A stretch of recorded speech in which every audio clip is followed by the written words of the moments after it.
Toastmasters, ladies and gentlemen. Starting with a whimper is a mistake in Toastmasters. I think I agree with this because the first impression is very important, especially, for example, the Toastmaster of the evening or any other person introducing the speaker. The person must set the tone for the meeting, set the tone for the speaker. So if a speaker were to start a speech with a whimper, the effect, I think, would be similar because the respect and attention is kind of lost right from the beginning.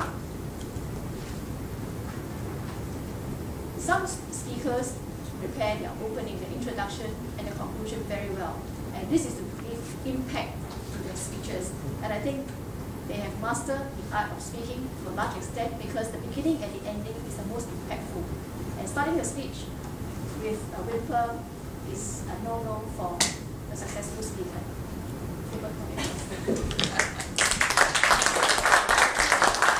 why the color yellow? Because to me, it epitomizes